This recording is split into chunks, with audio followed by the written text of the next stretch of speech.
How's it going, everybody? Welcome back to the channel. It's been about 2 weeks since the last video, but the weather hasn't been too terribly crazy in that sense. I figured I'd make a video since tomorrow is the 4th of July, America's Independence Day, so there won't be a video tomorrow, and there is forecast for some storms and rain for tomorrow.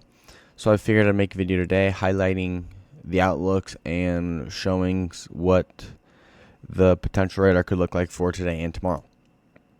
So we'll jump ahead today. We have a double barrel slight risk, one in North Dakota and Minnesota, and then one in Pennsylvania, New Jersey, New York, Connecticut, Rhode Island, Massachusetts, Vermont, New Hampshire, and Maine. And then we have three marginal risk areas, one in Montana, South Dakota, North Dakota, Minnesota. The second one being in Minnesota, Wisconsin, Iowa, Illinois. And the third one being Pennsylvania, Maryland, Delaware, New Jersey, New York, Massachusetts, New Hampshire, and a very, very tiny bit of Maine. Tornado, we do have a 2% tornado risk in North Dakota. This is a 2% chance of seeing a tornado within 25 miles of a point in the green area. Wind, we do have 5% chance areas of seeing wind gusts of 50 knots or higher within 25 miles of a point in the brown. So those three brown areas will be our marginal risk areas. We do have 15% chance areas of seeing wind gusts of 50 knots or higher within 25 miles of a point. Those will be our slight risk areas. And then we do have a 15% hatched risk of seeing wind gusts of 65 knots or higher within 25 miles of a point. So that'll be up here in North Dakota, our yellow dashed area. And then hail. We do have 5% chance areas of seeing hail of 1 inch in diameter or larger than 25 miles of a point. Again, that'll be our marginal risk areas. We do have a 15% chance of seeing hail of 1 inch in diameter or larger than 25 miles of a point in the yellow. So that'll be our slight risk. And then we do have a 15% hatched risk of seeing hail of 2 inch in diameter or larger within 25 miles of a point. That'll be the yellow dashed area up here. That is for today. As we go to tomorrow, Friday, July 4th, we have a marginal risk set out over the central and north central Great Plains, including Kansas, Nebraska, South Dakota, Iowa, Minnesota, Wisconsin, Michigan, and North Dakota. We do have a 2% tornado threat in South Dakota, North Dakota, Minnesota, Michigan, and Wisconsin. So anywhere in this green, there's a 2% chance of seeing a tornado within 25 miles of a point in the green. Wind. We have a a fairly decent 5% chance of seeing wind gusts of 50 knots or higher than 25 miles of a point in the brown. And then hail is less than 5% in all areas. So, if you live up here, there is a chance of a tornado being issued. An isolated tornado or two. And here, Nebraska's form, it looks like it might just be a squall line. But that could change. We'll look into it later on the video. For Saturday, July 5th, we do have two marginal risk areas set out for us. One in the western plains and east of the Rockies, and then one in the northern Great Plains and Midwest. So the one will be Montana, South Dakota, Wyoming, Nebraska, Colorado, Kansas, Oklahoma, New Mexico, and the extreme northern part of the panhandle of Texas. Our second one is Minnesota, Wisconsin, and Michigan. Probabilistic, we have 5% chance areas of seeing severe weather within 25 miles of point. Marginal risk, marginal risk. We'll jump ahead. I don't believe we have anything here. Day 4, 5, 6, 7, and 8 all have no outlook. So, that is good news. We're going to take a look at the GFS model here just to give you a rundown over the whole United States up into Sunday. Because once you get past, 3-4 days, there's a little uncertainty with the models and what could happen. So, we'll jump ahead and we'll just go to, we'll say Sunday.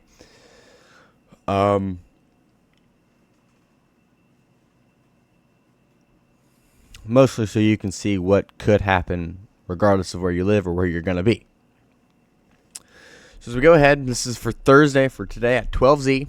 Okay, if some of you guys are new and you don't know what that means, it is a universal time that the SPC uses when they make their when they put their models and their mesoscale discussions out. If you want to figure out the conversion to the time zone you live in, just go to Google and simply Google like 00Z to Central Standard Time or whatever time you're in. Whatever time zone you live in. And it's very simple. It's as simple as that. Go there. Boom. Not this one. It should be the first one that pops up. The Z time coordinated universal time is what they call it. Universal time. It's just an easier way instead of having, there'd be somewhere over here be Central, Eastern, Mountain, Pacific. It just makes it a whole lot easier when you use it as that, because then you can just take the hour off. So we're starting here at 12Z, okay? So what is 12Z? Thursday at 12Z is 7 a.m. since I live in Central Standard Time, and this is for Daylight Savings Time. They have the Daylight Savings Time chart, and they have the Standard Time chart. Okay, for me, I live in the Central Time Zone, so this is starting at 7 a.m. for me, and the GFS goes by every 3 hours, okay? So this is at 10, so this is about an hour from now for today. And we can go and double check 15Z, 10 a.m. Okay, this is for 1 in the afternoon, 4 in the afternoon, 7. Wait, yes, I believe double Z is 7. Yep, and then we have these asterisks here, the previous day. Okay, so yes, it says Friday, the 4th. But it's still meaning for 7 o'clock Thursday. Okay? So, enough talking about the time. You can spend time on that on your own, or I can make a separate video explaining more about it if you guys would like that. If it would help you understand more about what I'm looking at. Alright, so we're at 7 o'clock tonight. As we move through the overnight hours and into the day tomorrow. Okay? Right now, my main focus right now is going to be Nebraska, okay? It looks like storms start in western Nebraska at around from like noon to 1. By 4, they're in the central Nebraska. By 7, they're making their way to eastern Nebraska. By 10, they're still in eastern Nebraska, and they've kind of intensified. And by 1 a.m., well, maybe we'll get to 1 a.m. Okay, so this is 4. Okay, 4. So 7, 10. By 1 a.m., they fizzle out. So by 4 a.m. Saturday, it could still be raining. 7 a.m. Saturday is when they could finally be out of Nebraska. Extreme southeast Nebraska still could be getting a couple showers. Now, note, this is the GFS. This is the global forecasting system. Okay, so this is taking this model is what they use in Europe, like anywhere they use the GFS model. So it's not as accurate as what we're gonna look at. And this just gives you a rough idea of what you could see, tomorrow afternoon, tomorrow evening, into early Saturday morning. Now, the weather rolls through, okay? Once we get to Sunday, it is now, it's all to the east. There could be pop-up showers and thunderstorms in South Dakota, in northern Nebraska, and by, late Sunday night, early Monday morning, some more showers and thunderstorms could move through the eastern Nebraska area from the north up and down to the south. Now, we're going to go to the HRRR here, We're going to go to the regional here, and we're going to go to the central United States. We don't want the temperature. We want the composite reflectivity. Okay, now, HRRR, that goes by every hour. Okay, so every hour. So this is more accurate than what the GFS is. But if you tune in my latest my last couple of live streams, we've really checked our radar based off what the HRRR said. And the radar was about an hour and a half ahead of what the HRRR said. So this is just a rough estimate. We're still a ways out. So that 06Z Thursday is 1 a.m. Thursday.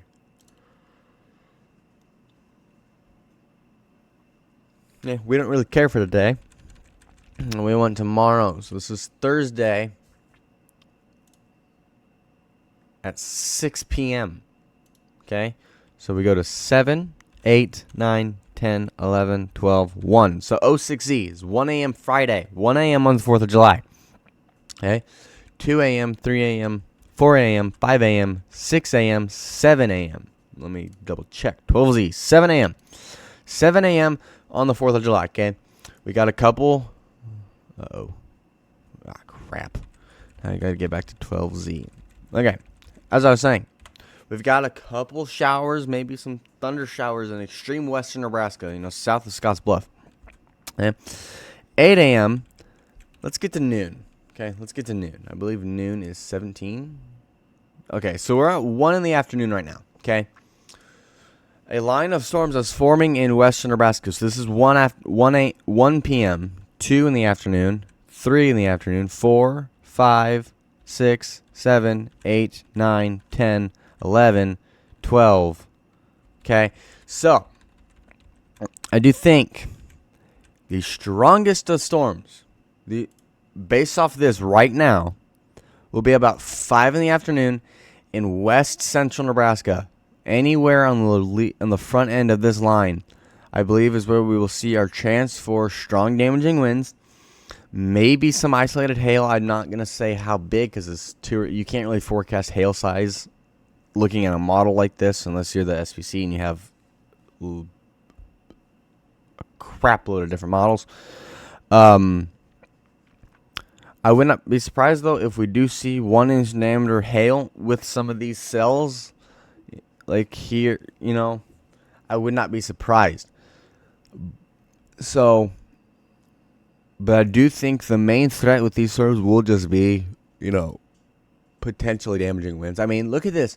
02Z, okay? That's 9 p.m. 9 p.m., okay? I live in eastern Nebraska, okay? As a lot of you may know. Okay, 9 p.m. 10 p.m. It gets about dark at 10 p.m. Okay. I'm not going to give away my county for, personal reasons, but most of you know what county I live in. If not, you should if you know me. If you don't, know who I am. I just live in eastern Nebraska. I will say this, by 10 p.m., the storms are not at my place yet. There's no rain anywhere. So 10 p.m. is about when it starts to get, dark, the sun is completely set. There might be a little bit of just distant light, but it's relatively dark at 10, okay? 11, it's night. It's dark, okay? My biggest concern is I love the 4th of July. I love it. What's a better excuse to launch something in the sky and blow it up, right? I mean, 4th of July is the best. Arguably, I love the 4th of July more than I love Christmas. I always have. I loved it. I love 4th of July. I love fireworks. I love the celebrations. I love everything that goes on. I love the purpose behind it. I love, point blank, I love the 4th of July, okay? I hate when there's a forecast for rain because living in Nebraska, the weather's so unpredictable. It's hard. It's hard to make these videos sometimes because then I'll have people just like that I know personally text me and be like, hey, man, you said this and it did this. It's like, well, we live in Nebraska. What do you expect? Stuff changes. But I love the 4th of July, and I live in Nebraska. It's either always blistering hot and dry, so you worry about fires, or it's blistering hot and humid, and there's rain. So looking at this model, hoping that this model holds up, is a big thing, because O4Z, that's 11 p.m. And the storms are starting to fizzle out as they move eastward. Okay, so by 12 p.m., okay, they have gotten a little closer to me, but they've also broken apart, and now you can see the main threat for storms is going to be down here in southwestern Kansas and the Panhandle, Oklahoma. Okay, this is 1 a.m. Hopefully, we're done with fireworks. I don't know. I hope we are. And if we are, good. Rain is gone, right? Okay. All I can say for this right now is that this could change, okay? To take this, not so much with a grain of salt, but just know if you live in Nebraska, especially if you live in, I want to say, east central Nebraska, okay? So, if you live, I'm going to consider this east central Nebraska. I consider central Nebraska to be like where the time zone changes. From where mountain time zone starts to like right west. It's gonna make me sound really dumb. Whatever county is directly west of Boone County that touches Boone County, from mountain time zone to that county, I consider that central Nebraska. Okay? And anything west, so Boone County eastern Nebraska. Okay? So anywhere here in central Nebraska, east central Nebraska, you're probably the most at risk for nighttime 4th of July festivities to be hampered by rain. You know, we're talking 10 p.m. right when it's getting dark. It could be raining. But if you live, you know, here in Custer County per se, by 11 p.m., okay, let's say you live in western Custer County. Okay, by 10 p.m., the rain should be gone. You should be good to go by 11 p.m., okay? The rest of Custer County won't be free until 1, 2 a.m. So, yeah. That's all that I have. All that I can say to you guys is monitor the weather.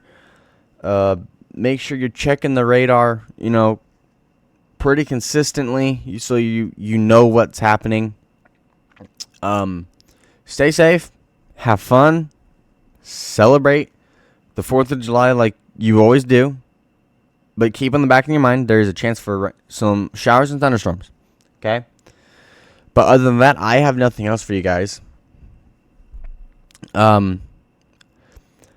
We are at 68 subscribers right now. We're really trying to get that up there. We're on the, I guess I could say, the race to 100 right now. We need 32 more. Yeah, tell your friends, tell your family. Friends, family. Get this out there. Because some people you may know might not even know there's a chance for showers, thunderstorms Friday into Saturday morning. And then they'll be like, I didn't know it was supposed to rain. And then they can't do, you know, fireworks, or they can't do their celebrations outside because of the rain and the thunderstorms, okay? So please tell them about the channel, about the video nonetheless, right? So, like I said, I had nothing for you guys. Appreciate the love and support for the channel. Love you all so very much. Have a safe and wonderful 4th of July, and we will see you in the next one. Peace.